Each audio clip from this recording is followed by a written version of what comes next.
무더운 여름 날씨 또 한 주간 잘 지내셨습니까? 우리 오늘 옆에분들과 인사 나누겠습니다. 참 잘 오셨습니다. 자, 한 번 더 인사하겠습니다. 은혜 받읍시다.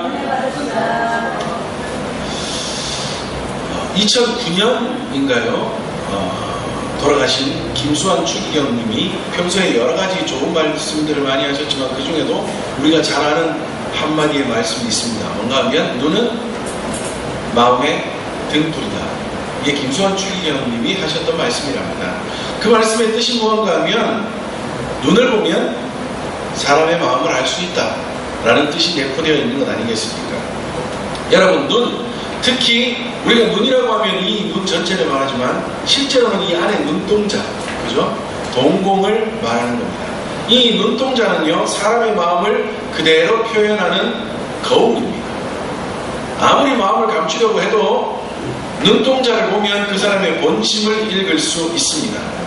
사람이 기분이 좋거나 즐거울 때는 눈동자가 확장이 된답니다. 그리고 눈동자가 더욱더 또렷해지고, 그런데 이상하게 눈에서는 긴장이 빠지는, 그러니까 또렷한데도 무언가가 긴장이 빠지는 듯한 그런 눈동자를 가지게 된답니다. 반면에 사람이 무서워하거나 또는 두려운 상황에 직면하면 눈동자는 작아진답니다. 그리고 흐려지고, 그런 반면에 힘이 들어간대요. 이거 참 희한하죠, 그죠? 눈동자는 작아지고 힘은 들어가는데 눈동자 자체는 약간 흐려지는 그런 눈동자를 가지게 된답니다. 그러니까 눈동자는 여하튼 모든 보는 것에 대하여 반응을 하고, 그 반응하는 것을 사람의 마음, 우리의 노력으로는 절대 고칠 수 없답니다. 그러니까 다르게 할 수가 없답니다. 그래서 선진국에서는요, 이러한 사람의 눈동자를 보고 전략을 세우는 눈동자 마케팅이라는 게 있답니다. 이게 뭔가 하면 회사의 어떤 물건을 사람들에게 공짜로 시식을 하게 하거나 아니면 공짜로 써보게 한 다음 평가를 받을 때요, 사람들은 맛없어도 공짜로 하나 시식 먹고 나면 뭐라고 얘기합니까? 아이고 맛있네요 라고 해주잖아요. 그런데 전문가는 그 주변에서요, 그렇게 말하는 사람의 눈동자를 체크를 한답니다. 그래서 이 사람이 말은 아이고 맛있네요, 좋네요, 저 한 바퀴 더 돌아보고 따라올게요 라고 하지만 그 사람의 눈동자는 진짜 맛있어 하는지 아니면 맛없는데 맛있다고 거짓말하는지를 딱 찾아낸답니다. 그래서 정확하게 이 제품을 사람들이 얼마큼 좋아하는지를 딱 퍼센테이지로 정확하게 찾아낸다. 그것을 연구하는 눈동자 마케팅이 점점 더 발달하고 있다고 합니다. 이 말은 무슨 말이에요? 사람은 눈동자로는 거짓말을 할 수 없다라는 거예요. 그럼에도 불구하고 사람들은 말로 표현을 하면 상대방의 사람들이 다 뭐 할 거라고 생각하는 거예요. 다 속아 넘어갈 거라. 내가 속은 맛없는데 안 먹고 나면 배도 아픈데 그래도 맛있다고 얘기해주면 맛있다고 생각할 거라고 착각한다. 그러나 눈은 절대 그것을 착각하지 못한다고 합니다.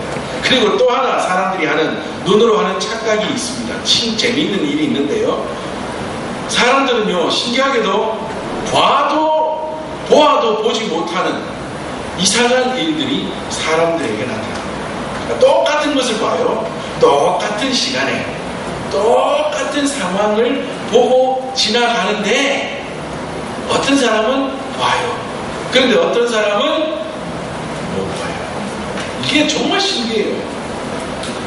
일전에도 한번 말씀드린 것 같은데, 미국에서 목회하시는 어떤 목사님이 아주 오랜 시간 동안, 몇 시간 동안 차를 타고 이동해야 되는 그런 일이 있었는데요. 그 차에는 평소에 미국에서 사냥을 좋아하시는 거의 사냥꾼인 다른 집사님과 함께 목사님이 뒷자리에 타고 다른 데로 이동을 하고 있었답니다. 한참을 달리는데요, 그 사냥꾼 집사님이 목사님 저기 멀리에 예를 들어 사슴이 뛰어가네요 하면 목사님은 어디 차도 보면 없대요. 둘이 똑같이 뒷자리에 앉아서 가는데 가다가 집사님 저기 또 무슨 동물 가네요. 목사님 어디 하면 못 본대요. 그렇게 지나가는 동안 이 집사님은요, 열 몇 마리의 동물이 있다고 얘기를 했지만 목사님은 고작 본 거라고는 한두 마리밖에 발견을 못했다. 그러니까 똑같은 시간을 지나가는데도 어떤 사람은 봐요, 어떤 사람은 못 봐요. 또 예를 들어서요, 똑같이 관광을 다녀요. 똑같은 동네고 똑같은 버스 타고 똑같은 밥을 먹고 관광을 쭉 같이 다녀요. 그런데 일정이 다 마치고 저녁에 돌아가서 누가 아까 어디 가든 그 성의 어디 꼭대기에 그 동상 너무 안 멋있더라 라고 물으면 그런 게 있었나? 난 못 봤는데 라고 이야기한다. 똑같은 상황을 보고 지나가도 어떤 사람은 보고 어떤 사람은 보지 못하는 겁니다. 왜 그런지 아십니까? 왜 이런 일들이 일어나는지 아십니까? 평소에 관심이 있느냐 없느냐, 그리고 그에 대해서 신경을 쓰느냐 안 쓰느냐, 그리고 이것을 넘어서 아까 사냥꾼과 목사님의 이야기에서는 뭐가 또 있냐면 내가 평소에 그것을 보는 것에 대하여 훈련을 하고 있느냐 없느냐의 차이에 따라서 보는 사람이 있고 보지 못하는 사람이 있다. 관심이 있느냐, 신경을 쓰느냐, 훈련을 하느냐, 이런 것에 대한, 그리고 평소의 삶이 어떤 방향이냐, 이런 모든 것들의 차이에 따라 보는 사람이 있고 보지 못하는 사람이 있다. 그런데 이것이 우리의 삶에서 끝이 나는 것이 아니라 우리의 믿음에서도 똑같은 상황이 나타납니다. 어떤 사람은 우리가 살아가는 가운데에 믿음의 눈을 들어 보는 사람이 있는가 하면 어떤 사람은 보지 못하거나 어떤 사람은 보았는데도 못 보거나, 그러니까 못 본 것이나 다름없이 생각에는 없거나 그래야 엉뚱한 길로 가거나 여러 가지 다른 모양이 나타나는 거예요. 마태복음 6장 22절 23절 말씀에 보면 눈은 몸의 등불이니 그러므로 내 눈이 성하면 온몸이 밝을 것이요 눈이 나쁘면 온몸이 어두울 것이니 그러므로 내게 있는 빛이 어두우면 그 어둠이 얼마나 더하겠느냐 라고 말씀합니다. 여기서 말하는 눈이 성하다, 나쁘다, 이것은 시력이 좋다, 나쁘다, 그것을 말하는 것이 아니라 너의 믿음의 눈이 밝으면 그 믿음의 눈으로 인하여서 보지 못할 것도 바라보고 믿지 못할 것도 믿게 되어 너의 몸이 얼마나 더욱더 밝아 승리의 삶을 살아갈 수 있게 되겠느냐. 그러나 너의 눈이 믿음의 눈이 아니라 봐도 보지 못하는 엉터리 같은 눈이 되어 하나님이 알려주시는 그 길조차도 바라보지 못하여 엉뚱한 길로 가게 되면 네가 얼마나 어두운 가운데 처하겠느냐, 얼마나 패망의 길로 가게 되겠느냐라고 말씀하고 있는 겁니다. 히브리서 11장 1절 말씀에 믿음은 바라는 것들의 실상이요 보지 못하는 것들의 증거니 라고 말씀합니다. 여기서 바라는 것 그리고 보지 못하는 것, 이것은요 현재 없는 거예요.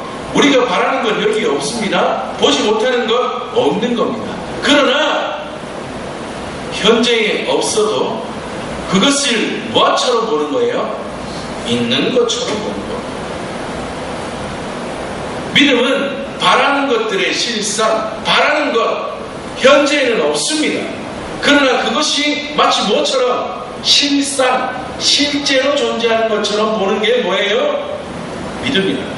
이게 바로 믿음의 눈을 들어 바라보는 겁니다. 그리고 보지 못하는 것, 우리가 보지 못하는 것인데 그것이 뭐하다는, 있다는 것으로 믿는 증거, 그것이 바로 믿음이고 그것을 바라볼 수 있는 눈을 믿음의 눈이라고 하는 겁니다.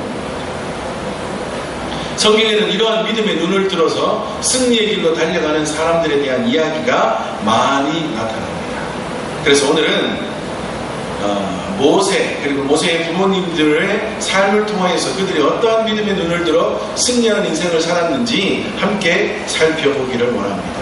그렇다면 먼저 함께 살펴보기 전에, 그렇다면 우리가 믿음의 눈을 들어 바라보고 그리고 그 믿음의 눈을 들어 바라봄으로 인하여 승리의 삶을 삽시다라고 했는데, 도대체 그렇다면 우리는 무엇을 믿고 믿는 자는 어떻게 살아가는 것인가 하는 것을 먼저 함께 살펴보기를 원합니다. 자, 먼저요, 우리는 뭐를 믿어요? 우리 기독교의 가장 기본 원리입니다. 다시 한번 되뇌어 봅시다. 우리는 뭐를 믿어요? 하나님을 믿습니다. 기독교는 믿음의 종교요, 믿음의 대상은 하나님입니다. 그렇다면 하나님의 뭐를 믿어요? 하나님 자체를 믿어요? 하나님 자체를 믿는다는 말도 맞는 말이지만 하나님을 믿는다는 것은 하나님의 무엇을 믿는 거예요? 하나님의 행하신 일들을 믿는 겁니다. 그렇다면 하나님의 행하신 일은 뭐예요? 첫째, 하나님이 뭐 하셨다는 거예요? 온 우주 만물을 창조하신 창조주 하나님이시라는 것을 믿어요. 그리고 두 번째, 그 하나님이 우리를 뭐 해주셨다는 것이요? 우리를 죄에서 구원하셨다는 것을 믿는 겁니다.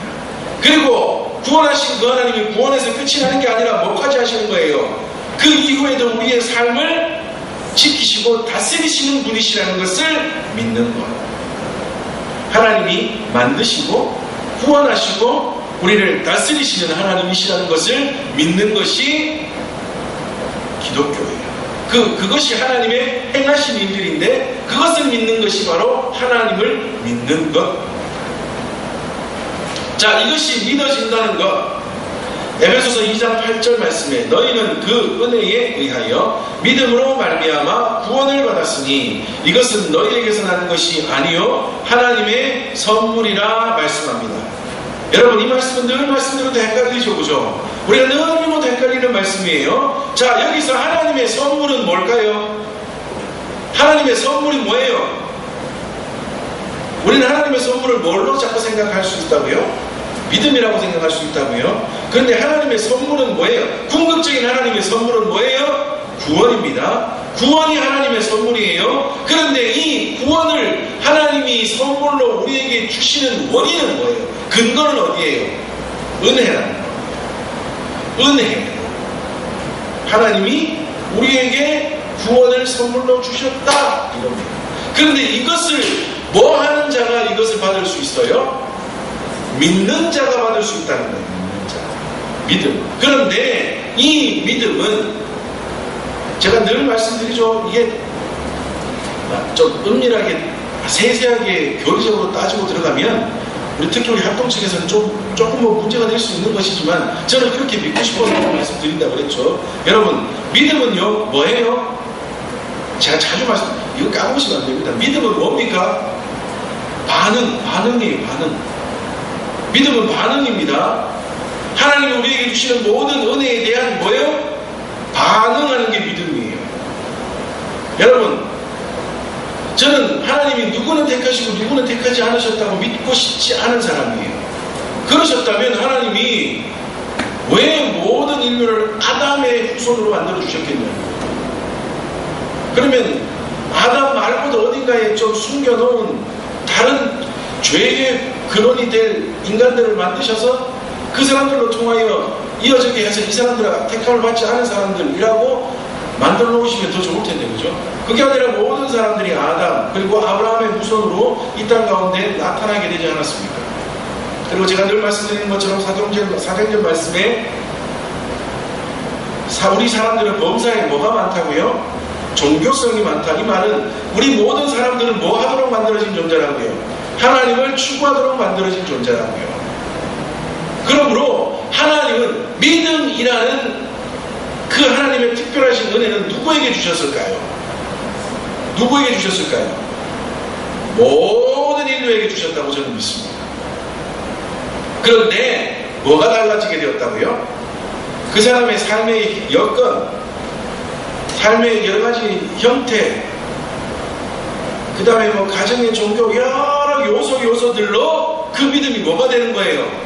훼손이 되어버리는 겁니다. 훼손이 되어요.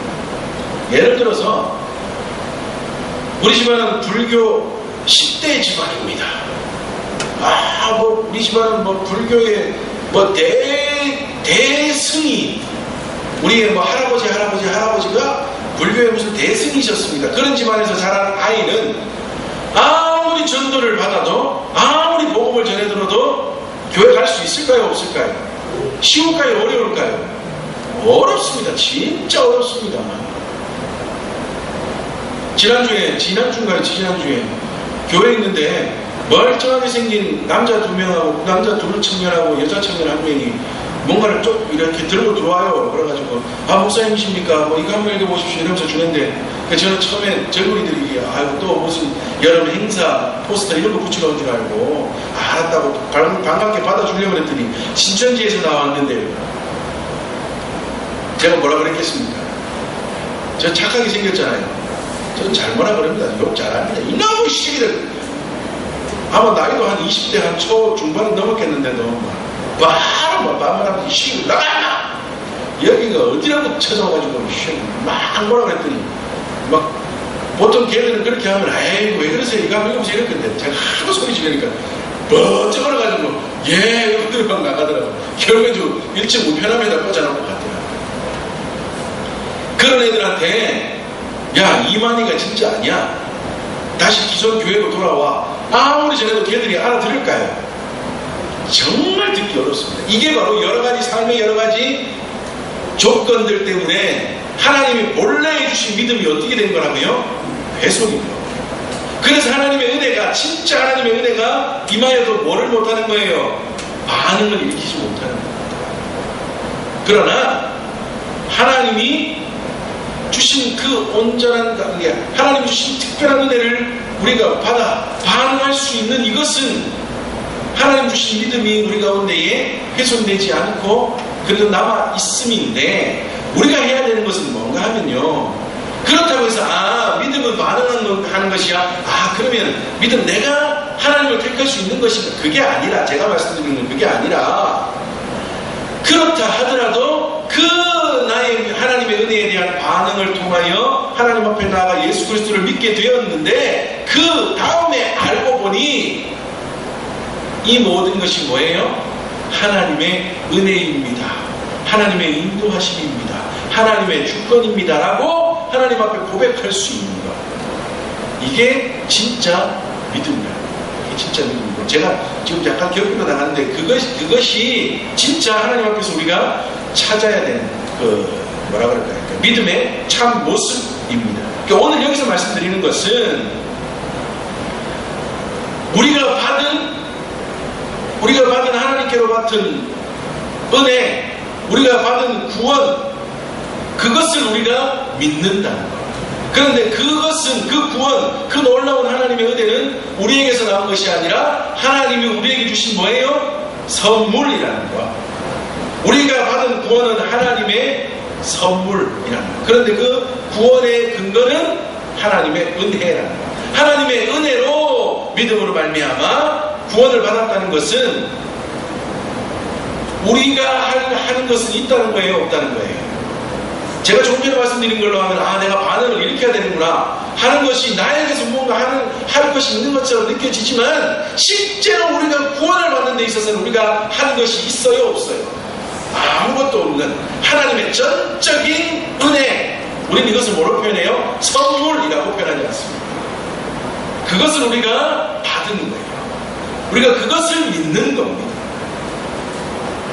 에베소서 2장 1절부터 쭉 나타나는 말씀을 보면 우리가 허물과 죄로 죽었던 우리, 본질상 진노의 자녀이었던 우리, 악한 영 마귀를 따라 살았던 우리인데 하나님의 독생자는 예수 그리스도를 이 땅에 주심으로, 예수님께서는 하나뿐인 생명을 십자가에 죽으심으로, 그리고 부활하심으로 모든 악의 권세를 밟아 이기심으로 이제 예수 그리스도 그 이름을 믿는 자들은 뭐 하는 거예요? 다 구원에 이르는 은혜를 주셨다.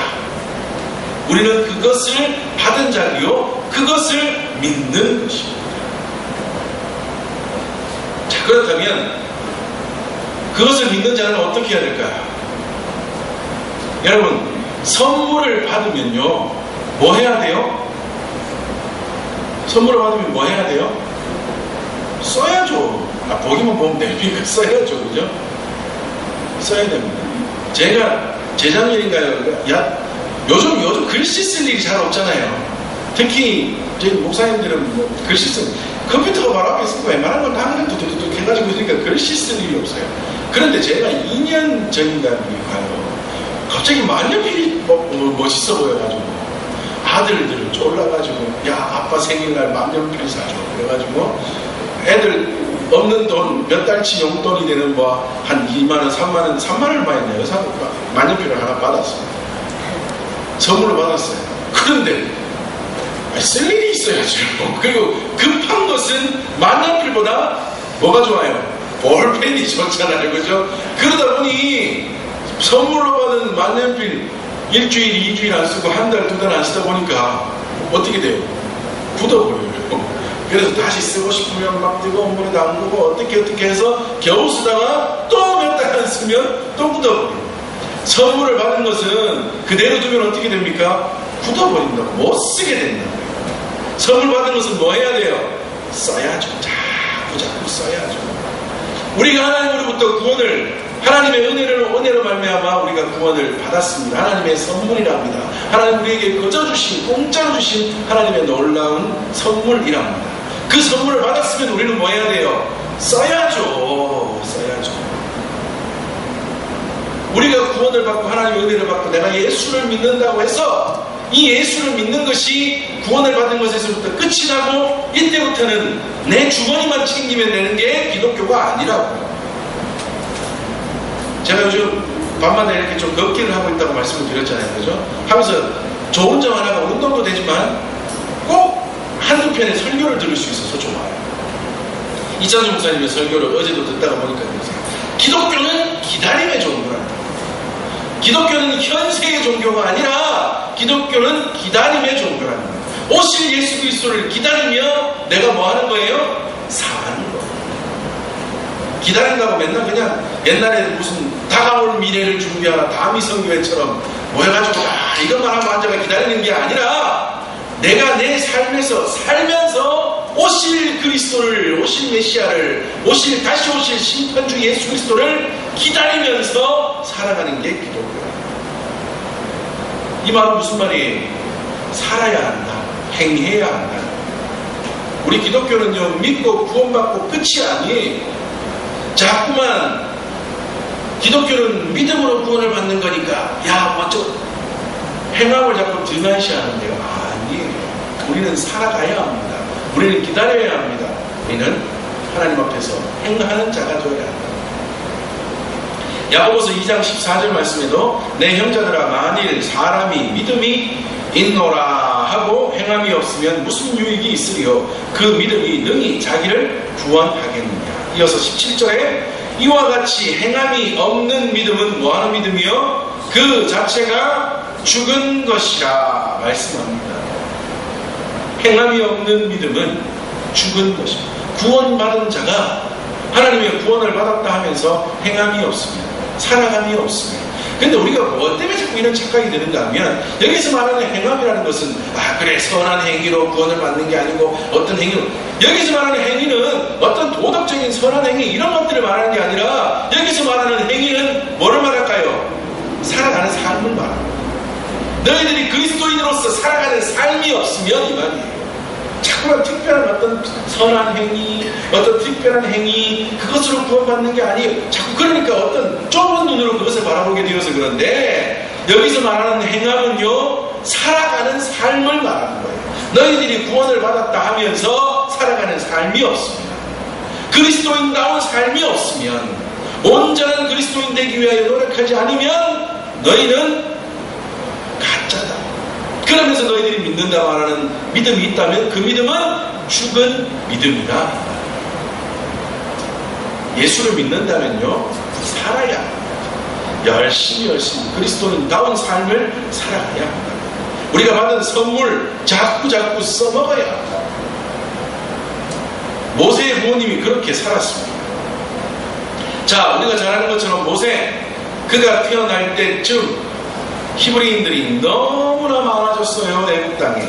야곱의 가족 70인으로 시작된 애굽 땅에 이스라엘 민족이 430년이 세월이 지나는 동안요, 그 수가 너무나 많아졌어요. 물론 모세가 다시 태어나고 왕자로 살다가 광야에 살다가 다시 돌아오는 80년을 빼버리면 350년 정도 됐을 때 모세가 태어났겠죠. 그죠? 그 정도 있겠지만 여하튼 300년이 넘는 세월이 지나는 동안 이스라엘 백성들이 애굽에 너무 많아지니 거기다가 이스라엘 백성들의 움직임도 좀 수상하니 애굽의 왕이 남자아이들을 제한하자. 그러니까 남아 말살 정책을 펴게 됩니다. 그래서 그때부터 태어나는 모든 아이들과 3살 아래입니까? 모든 남자아이들을 한꺼번에 죽여야 합니다. 그런데 모세의 부모는 모세를 숨겨 키우게 됩니다. 그런데 숨겨 키워도 남자아이 한번 하면 들켜버리잖아요. 그 울음소리가 너무 커지게 되자 아이를 갈대 상자로 만든 그 상자에 두고 나일강에 흘려 보내게 됩니다. 그리고 누구에게 발견이 돼요? 애굽 나라의 공주에게 발견이 돼요. 그런데 그 흘러가는 것을 그의 누이가 따라가서 지켜보다가 애굽 공주가 그것을 발견하는 것을 보고는 젖먹이가 없잖아요.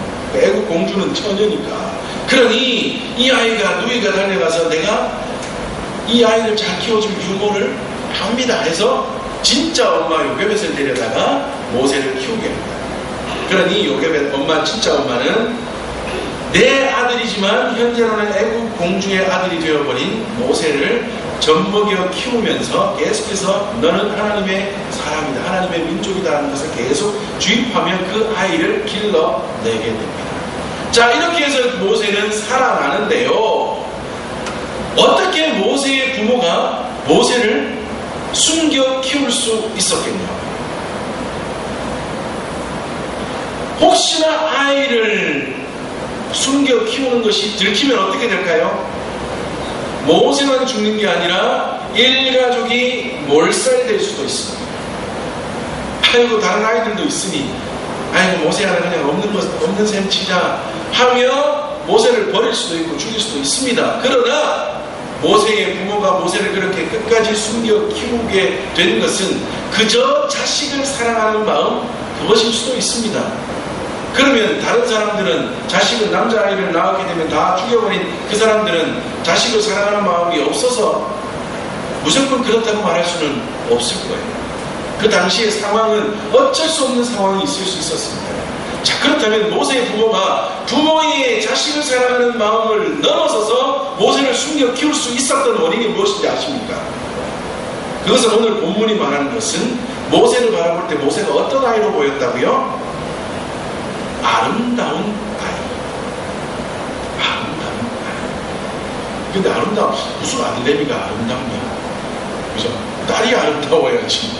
무슨 말인가 하면 이 모세에 대한 이야기가 나오는 아름다운이라는 다른 곳에서 나타나는 단어를 살펴보면 되는데요. 사도행전 7장 20절 보면 거기에서는 어떻게 설명해 주는가 하면 하나님의 보시기에 아름다운 자라고 말씀합니다. 여기 오늘 히브리서에는 뭐라고요? 아름다운 아이라고만 설명하지만 사도행전에서는 어떻게 해요? 하나님의 보시기에 아름다운 자. 모세의 부모님의 눈에는 모세가 어떻게 보였다고요? 내 사랑하는 아들, 죽이면 아까운 아들이 아니라 어떤 아이로 보였어요? 하나님의 보시기에 아름다운, 하나님의 어떤 특별한 일을 감당할 아이로 봤다. 모세를 그저 내 아들이 아니라, 그저 내 갓난아이 아까운 내 아들이 아니라 그 아이의 눈동자에서, 그 아이의 모습 속에서 하나님의 특별한 일을 할 어떤 특별함이 보였다는 거예요. 여러분, 갓난아이 보면 뭐 특별한 게 보입니까? 좀 눈썰미 없는 부모는 병원에 가서 아이 낳고 신생아실에 가면 자기의 아이 못 찾는 데잖아요. 다 비슷비슷하게 생기니까, 아이들이 다 비슷비슷하게 생기니까 이게 이렇게 하고 처음 이게 내 아이인지 저게 내 아이인지 잘 모른다는 거잖아요. 뭐 몇 달 지났다고 뭐 특별하겠습니까? 그런데 모세의 부모가 모세에게 그것을 발견한 것은 사람의 그저 육신의 눈으로 바라본 것이 아니라 뭘로 바라본 거라고요? 믿음의 눈으로 바라본 거예요. 믿음의 눈을 열어 내가 이 아이를 보호해야 될 것이 아까운 내 아들이라서 보호해야 될 것이 아니라 그 아이 속에서 뭐가 보이는 거예요? 하나님의 특별한 일, 하나님이 특별히 이 아이를 택하셔서 하나님이 행하실 일들이 있다는 것을 보는 믿음의 눈으로 그 아이를 바라봅니다. 그래서 모세의 부모가 모세를 목숨 걸고 숨겨 키워낼 수 있었던 거예요.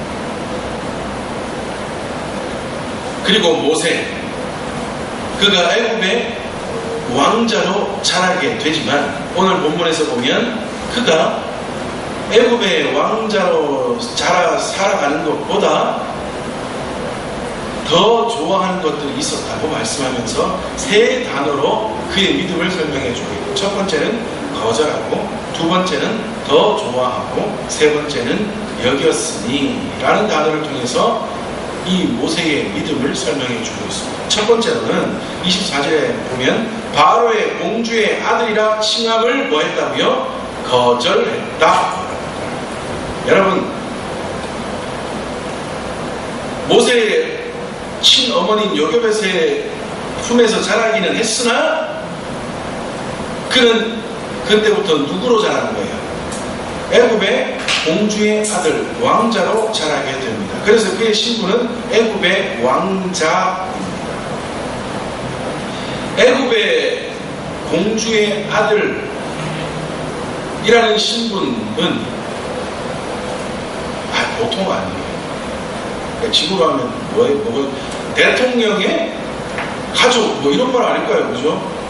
지금이야 뭐 대통령의 가족끼리 이제 점점 더 뭐 특권을 내려놓고 해가지고 특별한 것이 점점 더 없어지는 그런 시대가 되어가긴 하지만, 여전히 왕가, 귀족 이런 것이 남아있는 나라에 그 왕가의 가족이 된다. 우리가 보면 그보다 더 쉬운 거예요. 갑자기 대기업의 회장이 지나가다가 한 아이를 보고, 야, 너 특별해 보인다. 이제부터 내 아들 해, 내 손자 해. 해가지고 그 집의 아이가 되는 거예요. 그렇다고 상상을 한번 해보십시오. 얼마나 이전보다 더 편안한 삶을 살아갈 수 있을까요? 예를 들어 삼성가의 선주가 된다, 가족이 된다. 그 누구예요? 지금 누워있는 삼성의 회장 이름이 뭐예요? 이건희 회장. 차가 몇 대인지 아십니까? 한 대에 몇 천만 원에서 몇억 하는 차만 십수십, 스물 몇 대만. 그 사람의 차만 보관하는 주차장이 따로 있답니다. 이렇게 멋지게 차양막을 해가지고 했는데 한 대에 몇억 이런 차들도 수두룩하대요. 있으면 뭐예요? 타도 못하는. 그런데 여하튼 그런 집안의 아들로 쑥 들어가면 편하겠어요? 안 편하겠어요? 아이고, 그때부터는 그냥 사는 게 달라져요.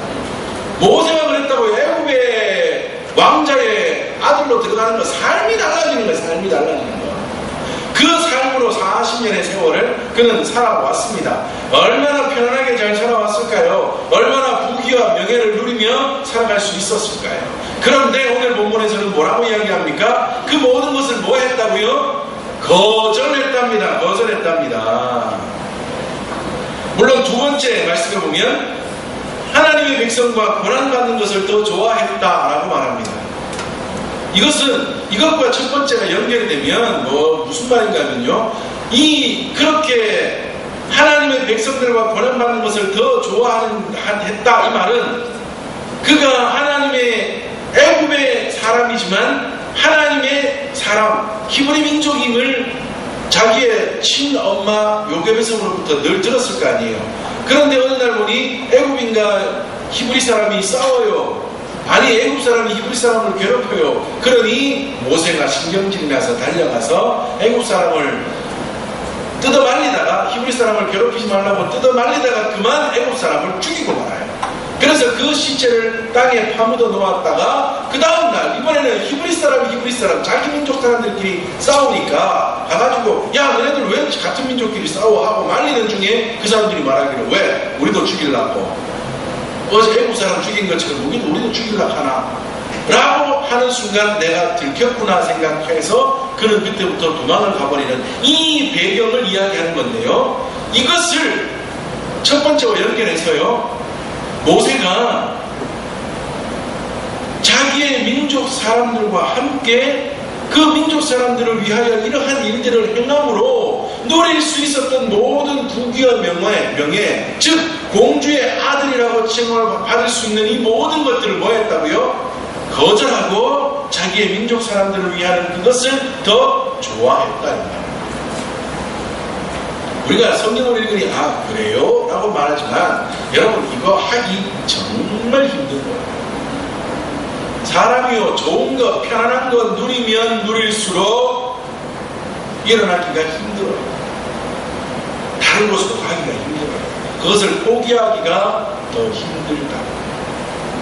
우리가 영화에서 이런 데서 보면 막 경찰이나 또는 뭐 변호사, 검찰 이런 사람들이 돈을 자꾸 받다가 보면 변해가지고 하지 말아야 될 변호를 하고 하지 말아야 될 판단을 하고 이런 경우들이 많이 나타나잖아요. 그죠? 그렇게 자꾸 되는 이유가 뭔가 하면 돈을 받고 무언가를 받고 해서 자꾸만 사람이 더 부귀와 명예를 쌓고 재물을 쌓고 편안해지면 거기에서 일어나서 딴 곳으로 달려가기가 점점 더 힘들어집니다. 모세가요, 왕 공주의 아들이라는 칭함을 받는 그것을 거절하고, 다시 말하면 부귀와 명예를 다 포기하고 일어나서 백성들과 함께 고난받는 것을 더 좋아하여 그들을 위하여 살아가는 삶으로 나아가는 것, 이건요 정말 힘든 거예요. 애굽인하고 히브리 사람하고 싸우든 말든, 히브리 사람들끼리 싸우든 말든 내버려 두면 되잖아요. 그리고 저들끼리 싸우다가 뭐 한 놈 코피 터지고 말겠지. 애굽인하고 싸우다가 히브리 사람 실컷 두드려 맞아가지고 다리 하나짜리 뚝 꺼리고 말겠지. 내가 상관할 바가 하고 돌아서서 자기의 길로 가면 된다고요. 그런데 모세는 그렇지 않고 이 모든 것을, 좋은 것들을 포기하고 백성들과 함께 고난받는 자리로 나아갑니다.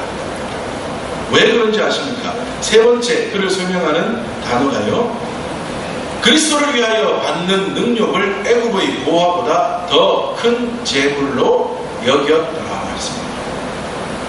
내가 지금 누리고 있는 이 모든 것, 애굽의 공주의 아들이라고 칭함을 받으며 그와 함께 누리고 있는 부귀와 영화, 명예, 모든 재물, 모든 편안함, 이것들 사람의 눈으로 바라보니 좋은 것처럼 보이지만 믿음의 눈을 들어 바라보니 뭐예요? 이것보다 더 귀한 것이 있다. 바로 한 명의 사람이지만 내 민족 사람을 살리는 그것, 이것이 더 하나님이 기뻐하실 일이라고 보였던 것. 이따만큼의 돈과 좋은 것들이 많이 있고 한 명의 히브리 사람, 초라해 보이는 한 명의 히브리 사람이 있지만 사람의 눈을 들어 바라봤더니 뭐가 더 좋아 보여요? 애굽의 공주의 아들, 그로 인하여 누릴 수 있는 부귀와 명예와 재물, 모든 편안함이 더 좋아 보이지만 믿음의 눈을 들어 바라봤더니 뭐가 더 중요하게 보여요? 내 민족 사람, 히브리 사람 하나, 초라해 보이는 한 사람, 여전히 애국 땅에서 노예로 살아가고 있는 한 사람이지만 이 사람이 뭐처럼 보여요? 더 귀한 것으로 보였던 거예요. 그래서 모세는 믿음의 눈을 들어 이 민족의 사람을 바라보고, 물론 혈기를 부려 애국 사람을 죽이고 하는 그것으로 인하여 막 이렇게 꼬이는 일이 있긴 했지만, 여하튼 믿음의 눈을 들어 하나님의 민족의 사람을 더 귀히 여김으로 이 모든 좋은 것들을 다 포기하는 그 자리로 모세가 나아가게 되었다.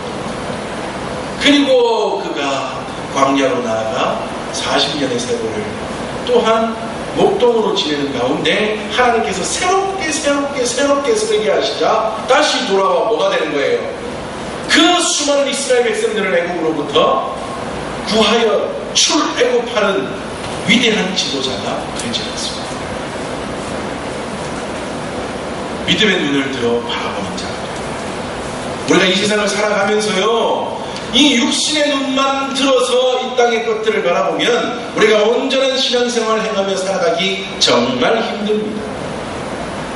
우리가 볼 것도 많고요, 따를 것도 많고요, 우리가 믿음직한 것들도 이 세상에 얼마나 많은지, 때로는 교회 안에서도요, 마치 기독교는, 마치 교회는, 마치 신앙생활은 이 세상의 성공을 위한 저세술처럼 여겨서 이 땅에서 받을 복을 위하여 어떻게 하면 복을 더 잘 받는가만 자꾸 가르치니 교회 안에서조차 헷갈려 버린다고요.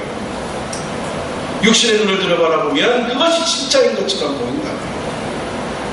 아니, 우리는 육신의 눈을 넘어 믿음의 눈을 들고 온전한 길로 나아갈 수 있는, 정말 하나님을 기쁘시게 하는 귀한 삶을 살아갈 수 있는 우리 믿음의 식구들이 되어야 될 줄 믿습니다. 육신의 눈만 들어 바라보면요, 정말 까딱하면 넘어집니다. 까딱하면 실수합니다. 까딱하면 넘어갑니다. 육신의 눈 너머에 있는 믿음의 눈을 들어, 우리가 실제로 믿음의 눈을 들어 바라보고 그 길로 가면 힘들어요. 솔직히는 힘들어요. 괴로워요. 이 땅에서 살아가는 게 힘들고 괴로울 수 있습니다. 그러나 늘 말씀드리잖아요. 우리의 궁극적인 목적은 어디예요? 우리의 종착점은 어디입니까? 이 땅이 아니에요. 영원히 주님과 함께 살아가게 될 저 천국. 아직 안 가봤어요. 아직 잘 모르겠어요. 그가 좋은지 잘 모르겠죠.